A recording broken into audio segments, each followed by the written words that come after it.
Сел Кадырбекова. Жеке жашоомдо өтө жаман нерселер болуп жатат. Мындай пикирин ырча Сел Кадырбекова жеке Instagram баракчасына жазды. Публиканы сиздерди аябай сагындым. Дарыгерлер толук өзүмө келүүгө эң аз дегенде дагы жарым жыл бар дегенине карабай, мен сиздер менен көрүшүүгө сабырсызданып жатам. Сиздердин курчооңуздарда дагы да баттыраак өзүмө келериме ишенем. Учурда жеке жашоомдо өтө жаман нерселер болуп жатат. Бирок бул тууралуу кийинчерээк айтам. Эң негизгиси жашап жатам. Кызым үчүн акырындан өзүмө келем. Муну менен жашоо токтоп калбашына ишенем деп жазды ал. Маалымат булагы Аргумент Чекит KG.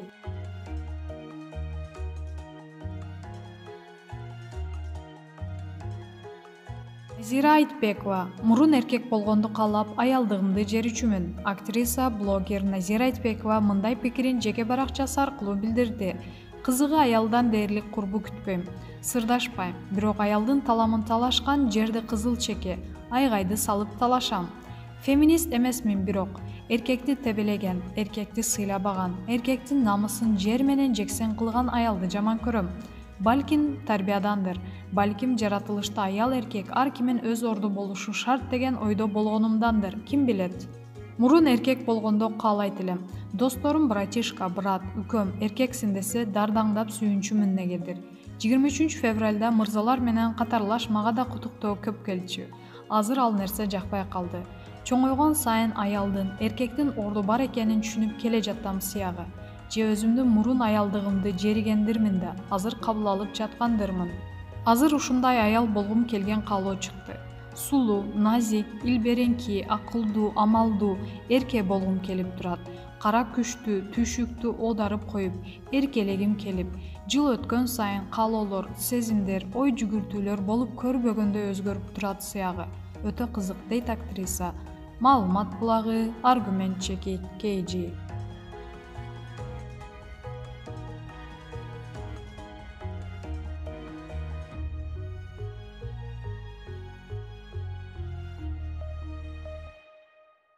Улан Давлетов, Чубак ажынын шакирти. Устатым муну айтпа дечи, бирок айтып берейин. Белгилүү алым Кыргызстандын чыгаан уулу Чубак Жалиловдун шакирти, жакын адамы Улан Давлеткулов менен маектештик. Ал Чубак ажы өмүрүнүн акыркы күндөрүндө эмне менен алек болгонун, жашоо келечек тууралуу кандай ойлорду багып жүргөнүн, анын ишке ашпай калган кыялын айтып берди. Спорт менен алектенсем көп убактым текке кетип калчудай дечү экен алым. Саламатсызбы Улан мырза, алгач өзүңүз тууралуу кененирээк тааныштырсаңыз. Саламатчылык. Мен Чүй облусуна караштуу Москва районунда Заря айылында төрөлүп өскөм. 3 бир туугандын улуусумун. Атабыз курулуш тармагында иштейт, апабыз мугалим. Үй бүлөм бар, келинчегим үй кожойкеси. 3 кызды тарбиялап жатам. Өзү Кытай тилинен котормочу. Кытай жана англис тилинде эркин сүйлөйт. Мен мектепти аяктагандан кийин аскер кызматын өтөп, андан кийин куралдуу күчтөр тармагында контракттык негизде 6 жылда иштедим. Аскердик кызматты өтөп жаткан учурда Кыргыз улуттук агрардык университетинин сырттан окуу бөлүмүндө бажы иштери багытынан билим алгам. Чубак Жалилов менен качан таанышып ага шакирт болуп калдыңыз? Окуучу кезден эле журналистикага, режиссерлукка абдан кызыкчумун. Чубак ажы Жалиловдун насааттарын угуп, сабактарын көрүп турчубуз. Устатыбыз менен таанышыбыз кызык болгон. Чубак ажыга жолугардан мурда эле жеке долбоорлор менен иштеп жүрчүмүн. Алардын бири ыймандуу келечек деген долбоор. Канткенде балдарды туура тарбиялай алабыз деген суроолордун үстүндө иштечүбүз. Ушул долбоордун алкагында Чубак ажы менен таанышып, анын эң биринчи сабагына катышканыбызда көзүбүздөн кадимкидей жаш аккан. 2013 жыл болчу. Ошол сабагы тартылбай калыптыр. Чубак ажы менен жакындан таанышып, жакшы пландарды коюп, айрымдарын ишке ашырууга үлгүрдүк. Убакыт тагдыр дегенге каршы туруу мүмкүн эмес. Алымдын ордун басуучу чыгандар барбы? Өтө жөйлүү суроо. Устатыбыз өткөндөн кийин эң көп берилген суроо ушул болду. Устатыбыздын албетте орду бөлөк. Ошентсе да тарбиялаган шакирттери көп. Алардын бири Калысбек Заманбеков. Учурда Египетте окуп жатат. Биз аны менен онлайн байланышып турабыз. Учурда калың элдин жүйүлүү суроолоруна Калысбек жооп берүүдө. Дин алымынын жанында көбүрөөк болуп, чогуу иштешип жүрдүңүздөр. Устатыңыз көбүнчө эмнелерди кеп кылчу? Айрым президенттердин мемуар жазып калтырган салты бар эмеспи? Устатыбыз да тамашалап, мен кийин мемуар жазам деп калчу. Устатым менен болгон окуялардын баарын чогултуп, атайын китеп жазып чыксамбы деген ой бар. Анткени аны менен болгон кызыктуу, эл билбеген окуяларыбыз көп. Устатыбыз элге кызмат кылып калайын деп шашып жашачу. Чарчаганын такыр билгизчү эмес. Кеч жатып эрте турчу. Дайыма шамдагай жана позитивдүү жүрчү. Тазалыкка, тактыкка бекем эле. Айтылган жерге кечикпей, өз убагында барчу. Элди караңгылыктан, акыйкаттын нуруна алып чыгалы деп көп аракет кылды. Өмүрүнүн акыркы күндөрүндө адамдар алган илимине амал кылса болот эле деп көп айтып калат. Анткени илим алуу менен ага амал кылып жашоо башка нерсе экен. Агайыбыз көзү өтөр алдында: "Улан, сен эң жакын адамдарымдын бирисиң.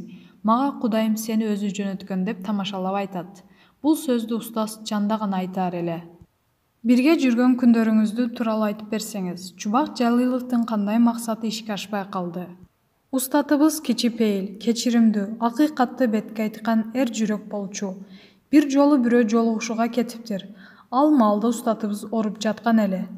Мен анын тынчын албайлы деген ойдо, жолуга албайт деп жатсам өзү келип: "Кабыл алам, келиңиз" деп, ооруп турса да аны менен бир топко сүйлөшүп олтурган. Бирөөдөн жардамын аячу эмес. Адамдардын социалдык статусун эмес, мамилесин баалачу. Мейли, ал депутатпы же бир миллионерби, анын адамгерчилигине карачу. Ал өзүңүздөр билгендей, китепти сүйгөн киши эле. Кайда барбасын жанына китеп алып жүрчү. Учакты унаада узак жолго чыкса дагы дайыма бир китепти окуп бүтүрчү. Устатыбыз муну айтпа дечү. Бирок айтып берейин, айтканга туура келет. Бир жолу умра сапарына барганыбызда көп суммада акча үнөмдөп китеп сатып алып, өзүбүз кукси жегенбиз. Ушул китептердин элге пайдасы тийсин дейт. Башкалар ресторанда жүрүшсө, биз бөлмөбүздө тамактанганыбыз эсибизде. Ошондо Кыргызстанга 120 килограмм китеп менен кайтканбыз. Китептер менин байлыгым дечү.